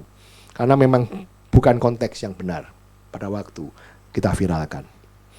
Kesimpulan, kedatangan Tuhan Yesus untuk kedua kalinya dan tanda-tanda menjelang akhir zaman serta kedatangannya, termasuk perang, justru harus semakin memotivasi kita untuk semakin giat menuntaskan amanat agung Tuhan Yesus. Kita harus memiliki sikap yang benar dalam menyikapi konflik senjata yang terjadi antara Israel dan Palestina. Berdoa untuk seluruh pemimpin dan penduduk yang ada di Tanah Perjanjian. Ingat, banyak saudari-saudari kita pengikut Kristus yang hidup di seluruh wilayah tersebut. Bapak Ibu sekalian, kita boleh mengerti apa yang terjadi hari-hari ini. Kalau kita boleh mengerti dan memahami Tuhan, bahwa Tuhan akan datang yang kedua kali, dan melalui perang ini juga, kita boleh mengerti bahwa kedatangan Yesus sudah semakin dekat. Tapi kita tidak pernah tahu kapan hal itu akan terjadi. Tapi melalui apa yang Tuhan sudah nyatakan dalam firman-Nya, dengan apa yang tadi kita sudah utarakan, kita bisa mengerti bahwa perang ini adalah salah satu tanda bahwa kedatangan Yesus semakin dekat. Apakah akan terjadi perang-perang yang lain? Can be happening. Karena saya melihat banyak bangsa-bangsa yang akan terlibat. Kalau sekarang ini adalah perang Israel melawan Hamas yang ada di dalam tubuh Palestina. Kita melihat Lebanon pun sudah mulai ikut campur. Kalau dari bawah Israel diserang oleh yang namanya Hamas Palestina. Di atas mereka diserang dari Lebanon. Dan saya melihat ada beberapa negara-negara lain sudah mulai ikut campur. Salah satunya Iran yang disinyalir mendanai kelompok Hamas di sana. Bapak-bapak Ibu sekalian, akan ada beberapa negara-negara yang mulai menyerang. Dan kita melihat hal ini menjadi salah satu tanda bahwa kedatangan Yesus sudah semakin dekat. Apakah ini menjadi akhir zaman? Apakah terjadi perang dunia ketiga? Kita tidak pernah tahu. Tapi kalau kita boleh memahami dan mengenal Tuhan dengan baik, kita boleh mengerti firman-Nya. Kita mengerti bahwa semuanya sudah pernah dinubuatkan di Alkitab. Dan itu akan terjadi. Karena saya percaya firman Tuhan itu ya dan amin. Dan kita sebagai anak Tuhan melihat perang bukan malah semakin loyo, tapi malah kita semakin memotivasi kita bahwa waktunya sudah sangat singkat. Jangan lagi kita malas-malasan untuk ibadah. Jangan kita malas-malasan untuk kita kenal Tuhan. Waktu tidak ada yang pernah tahu, tapi semuanya apa yang kita percayakan hari ini, kalau kita masih bernapas sampai hari ini, kita lakukan yang terbaik buat Tuhan. Sebentar kita akan menerima perjamuan kudus. Sekali lagi, tengok hati kita. Apa kita sudah sungguh-sungguh sama Tuhan enggak? Tanda-tanda zaman sudah dekat. Biar kita bersiap-siap hari-hari ini untuk menyambut kedatangan Tuhan yang kedua kali. Kalau engkau punya salah, minta ampun sama Tuhan. Pasti Tuhan mengampuni. Karena kami percaya selama nafas ini masih ada, kesempatan itu selalu pasti ada. Saya akan berdoa. Dan saya minta untuk pelayan Tuhan untuk maju ke depan. Bapak, Tuhan Yesus terima kasih untuk firman ini. Biar melalui firman ini kami diingatkan kembali bahwa waktunya sudah sangat singkat. Ampuni segala dosa dan kesalahan kami. Kalau kami bikin salah, ampuni kami Tuhan Yesus. Biar hari ini kami memiliki komitmen yang baru. Kami mau terus berjaga-jaga di dalam Tuhan. Kita nggak tahu kapan kedatangan Tuhan. Tapi kami percaya waktunya tidak lama lagi. Kalau kami bikin salah, minta ampun. Masih ada kesempatan buat kita. Thank you Jesus, terima kasih berkati jemaatmu di tempat ini Tuhan. Kau tengok hati mereka, kau tengok pergumulan mereka. Dan hamba percaya Tuhan akan berikan jalan keluar yang terbaik buat hidup mereka. Tuhan, kami juga berdoa untuk setiap roti dan anggur ini Tuhan. Kami berdoa, biar melalui roti dan anggur ini kami boleh sekali lagi mengingat kebaikan Tuhan. Kalau Engkau sudah mati di kayu salib, Engkau menebus kami. Biar kami boleh ingat kebaikan itu. Dan kami boleh melakukannya dengan apa yang Tuhan mau. Terima kasih. Di dalam nama Yesus. Silakan roti dan anggur dibagikan. Dengan darah-Mu Kau tebus dosaku. Dengan darah-Mu Kau tukar hidupku. Kini aku sepenuhnya milik-Mu. Akulah anak-Mu. Yesus, Yesus, Yesus, ku berseru. Yesus, Yesus, ku panggil nama-Mu. Pengabdianku hanya padamu. Yesus, Yesus, Engkaulah Bapakku. Yesus, Yesus. Yesus, Yesus, Yesus, ku berseru. Yesus, Yesus, ku panggil nama-Mu. Pengabdianku hanya padamu. Yesus, Yesus, Engkaulah Bapakku. Yesus. Yesus, Yesus, Yesus, ku berseru. Yesus, Yesus, ku panggil nama-Mu. Pengabdianku hanya padamu. Yesus, Yesus, Engkaulah Bapakku. Yesus, Yesus, Engkaulah Bapakku. Yesus, Yesus, Engkaulah Bapakku.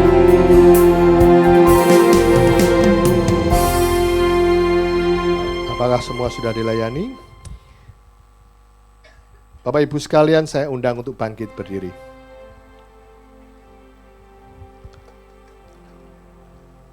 Mari kita angkat roti di tangan kita. Pada waktu malam Tuhan Yesus akan diserahkan. Yesus mengambil roti dan sesudah itu ia mengucap syukur atasnya. Ia memecah-mecahkannya dan berkata, inilah tubuhku yang diserahkan bagi kamu. Perbuatlah ini menjadi peringatan akan aku. Jemaat dikasih Tuhan, bukankah roti yang kita pecah-pecahkan ini adalah persekutuan kita dengan tubuh Kristus? Amin. Mari kita memakannya di dalam nama Yesus.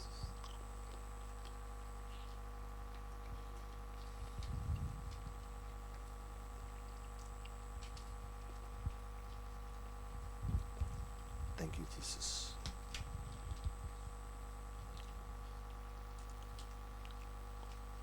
Thank you, Jesus. Mari kita angkat cawan di tangan kita. Cawan ini adalah perjanjian baru yang dimeteraikan oleh darahku. Perbuatlah ini setiap kali kamu meminumnya menjadi peringatan akan aku. Saudara yang dikasih Tuhan, bukankah cawan yang atasnya kita ucapkan syukur adalah persekutuan kita dengan darah Yesus? Amin. Mari kita meminumnya di dalam nama Yesus.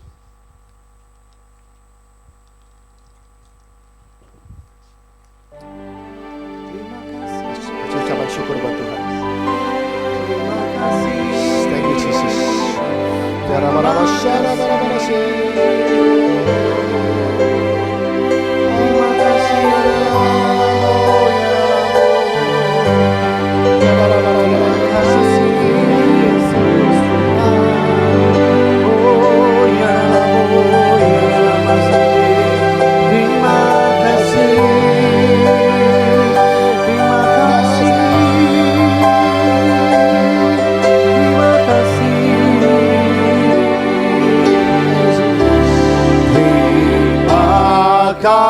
kasih Yesusku, terima kasih Yesusku.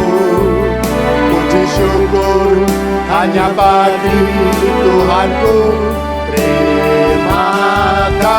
kasih Yesusku, terima kasih Yesusku. Puji syukur hanya bagi Tuhanku. Puji syukur hanya bagi Tuhan. Puji syukur hanya bagimu. Puji syukur hanya bagi Tuhanku.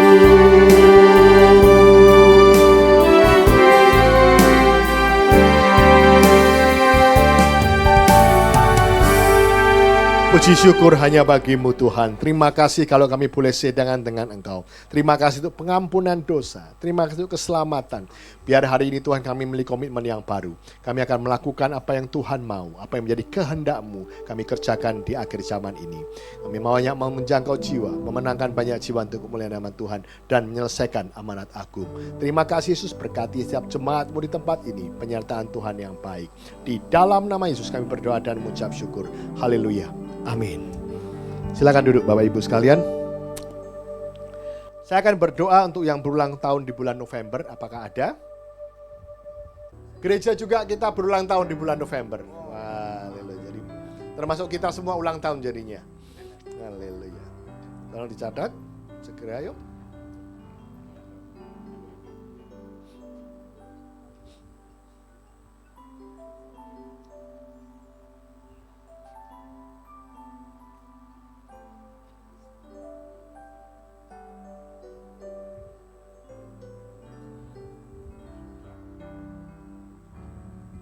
Ayo segera yuk, kita doain. Oke. Ayo kita berdoa. Bapak Ibu, ada Pak Handi ulang tahun tanggal 3, Bu Listiawati tanggal 13, Livia tanggal 22 November. Kita berdoa. Tuhan, sekali lagi kami menghadap hadirat Tuhan. Kami berdoa untuk setiap orang-orang di tempat ini. Berkati mereka berlimpah-limpah. Dan juga Tuhan, ada di hadapan kami Pak Handi yang berulang tahun Tuhan. Kau berkati dia berlimpah-limpah penyertaan Tuhan yang baik. Kau berkati Bu Listiawati, Kau berkati dia juga Tuhan. Kau berkati juga Livi Tuhan. Mereka menjadi anak-anak yang takut akan Tuhan. Menjadi orang-orang yang Tuhan pakai untuk menceritakan kebaikan Tuhan. Berkati ekonomi mereka, keluarga mereka, kesehatan mereka. Dan apa yang mereka kerjakan Tuhan senantiasa buat berhasil. Tuhan akan lindungi, Tuhan akan jaga. Dimanapun kamu pergi, keluar masukmu akan dilindungi Tuhan. Terima kasih Yesus, kami serahkan ketiga anakmu ini dalam tangan Tuhan. Haleluya. Amin.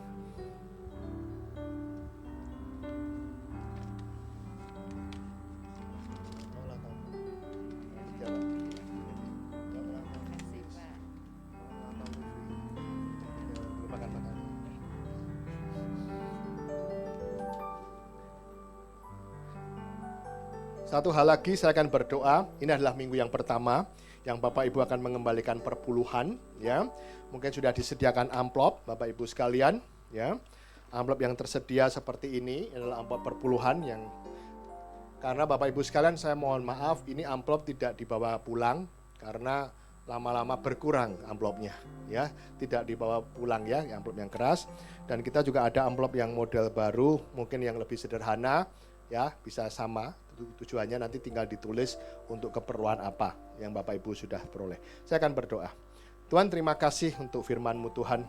Kami akan berdoa Tuhan untuk setiap tangan-tangan yang akan mengembalikan milik Tuhan. Kami percaya semua ini adalah milik Tuhan yang Tuhan percayakan buat kami. Tapi akan mengembalikan perpuluhan yang menjadi milik Tuhan. Berkati setiap tangan-tangan yang sudah memberikannya berlipat kali ganda Tuhan.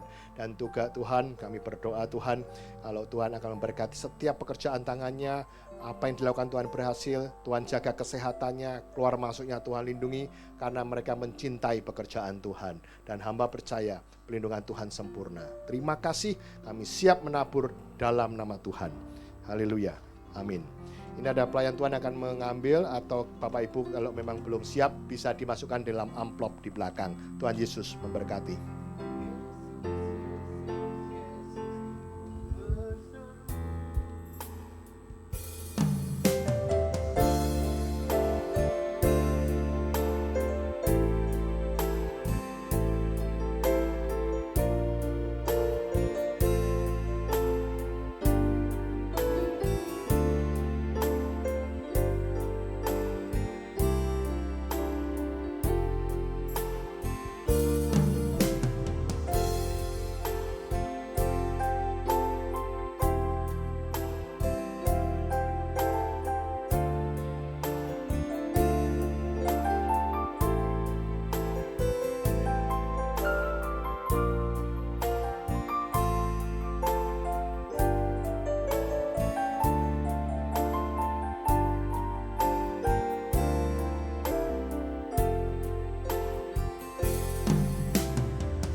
Shalom Bapak Ibu terkasih.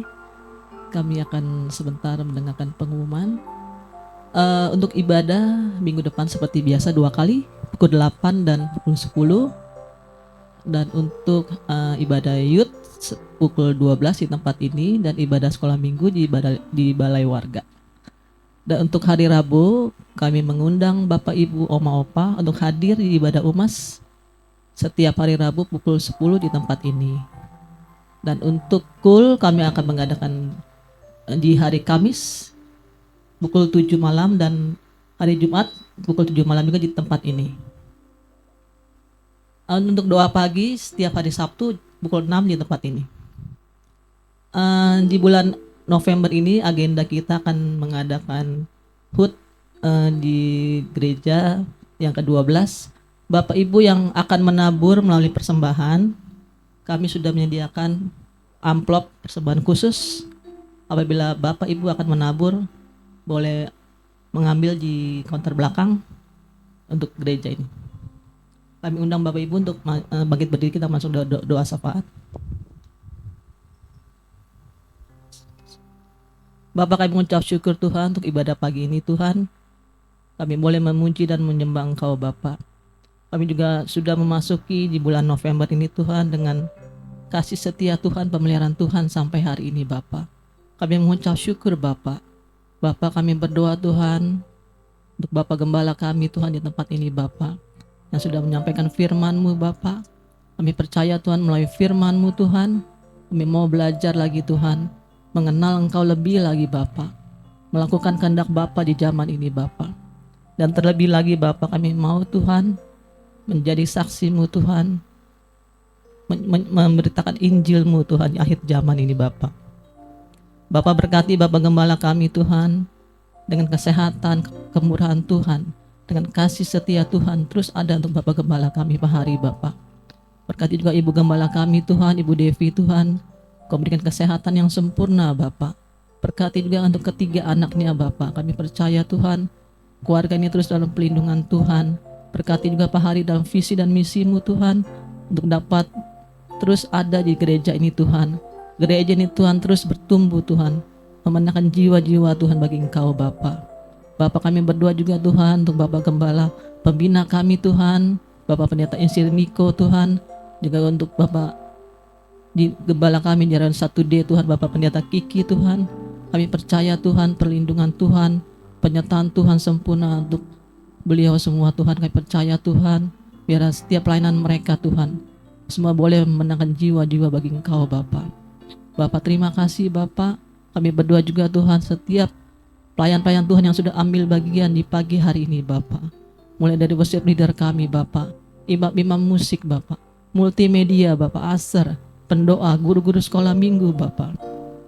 Bapak, kami percaya Tuhan setiap pelayanan kami semua Tuhan boleh berkenan di hadapan-Mu Bapak, memberikan yang terbaik kepada Engkau Bapak. Terima kasih Bapak. Bapak, kami berdoa juga Tuhan setiap jemaat kami Tuhan yang setia hadir Tuhan, setia beribadah di tempat ini Bapak. Kau melawat setiap mereka Tuhan satu persatu Bapak. Keluarga demi keluarga Tuhan, Engkau melawat mereka Bapak. Biar Tuhan menjaga iman mereka Tuhan tetap setia di hadapan-Mu Bapak. Kami percaya Tuhan pemeliharaan Tuhan sempurna untuk keluarga demi keluarga Tuhan, terjadi terobosan dalam setiap ekonomi mereka Bapak. Mereka yang mengalami sakit Tuhan, Kau sembuhkan di dalam nama Yesus. Mujizat kesembuhan terjadi di dalam nama Yesus. Mereka yang mengalami kesusahan Tuhan, Kau hiburkan Bapak. Mereka yang mengalami kekurangan Tuhan, Kau mencukupkan segala sesuatunya Bapak. Kami percaya Tuhan, hari-hari ini Tuhan, pintu mujizat-Mu Tuhan terbuka setiap mereka Bapak. Terima kasih Bapak. Kami berdoa untuk gereja ini Tuhan, kami percaya Tuhan, gereja ini terus memenangkan jiwa di Gading Nias Bapak. Kami bersepakat Tuhan 1000 jiwa akan kami rebut di dalam nama Yesus Bapak. Berkati gereja kami, berkati Gading Nias Bapak. Kami katakan shalom Gading Nias. Diberkati Gading Nias Tuhan, kedamaian ada di Gading Nias Bapak. Kau lawat setiap tower-tower yang ada Bapak. Kami percaya Tuhan, pertobatan besar terjadi untuk Gading Nias Bapak. Setiap bentuk-bentuk kekerasan, setiap bentuk-bentuk yang tidak berkenan di tempat ini kami patahkan di dalam nama Yesus. Damai sejahtera ada di Gading Nias Bapak. Terima kasih Bapak, kami berdoa juga Tuhan untuk bangsa kami Indonesia ini Tuhan. Kami katakan shalom Indonesia. diberkati Indonesia Tuhan. Kedamaian ada di Indonesia Bapak, kami percaya Tuhan. Pertobatan terjadi untuk Indonesia Tuhan. Kami percaya hari-hari ini Tuhan, Indonesia terus diberkati Bapak. Berkati Tuhan setiap pemimpin bangsa kami Tuhan.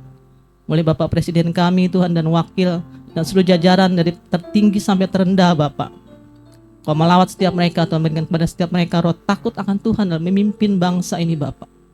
Terlebih kami berdoa Tuhan untuk pemilu di tahun 2024 Tuhan. Kami percaya Tuhan Kau sudah mempersiapkan seorang pemimpin yang takut akan Tuhan. Seorang pemimpin yang terbaik Bapak untuk bangsa ini Tuhan. Memimpin bangsa ini dengan bijaksana Bapak. Berikan seorang pemimpin yang hidup takut akan Tuhan, yang toleran Tuhan, yang nasionalis Bapak. Kami percaya Tuhan Indonesia terus diberkati menjadi Indonesia yang dimenangkan Bapak. Terima kasih Bapak. Bapak kami berdoa juga Tuhan untuk Yerusalem Bapak. Kami berkatakan Shalom Yerusalem. Kedamaian ada di Yerusalem Bapak. Berkati Tuhan semua bangsa-bangsa Tuhan. Terjadi kedamaian Tuhan seluruh bangsa-bangsa Tuhan.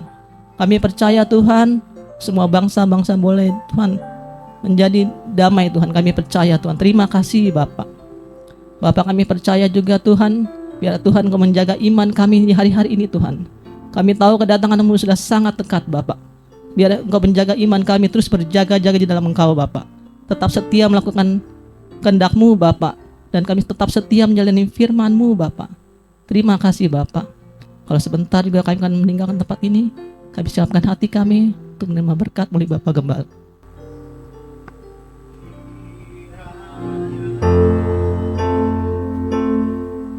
Engkau memberkati aku berlimpah-limpah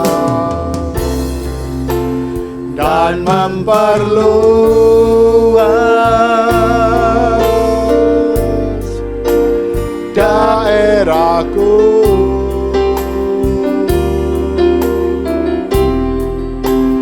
Dan kiranya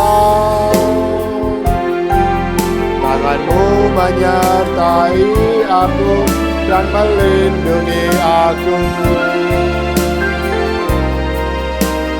daripada malapetaka, sehingga kesakitan tidak menimpa aku, sehingga kesakitan tidak menimpa aku, sehingga kesakitan tidak menimpa aku. Jemaat dikasih Tuhan, mari angkat tangan kita. Kekasih-kekasih Allah, pulanglah, terimalah damai sejahtera, berkat yang berlimpah-limpah daripada Allah Bapa, Putra dan Roh Kudus melalui Tuhan Yesus Kristus yang akan memulihkan keadaanmu, baik ekonomimu, kesehatanmu, maupun keluargamu, dan terus akan menjaga dan memelihara engkau mulai hari ini sampai kedatangannya yang kedua kali, bahkan sampai selama-lamanya. Kita berkati, sama-sama katakan, amin. Tuhan Yesus berkati.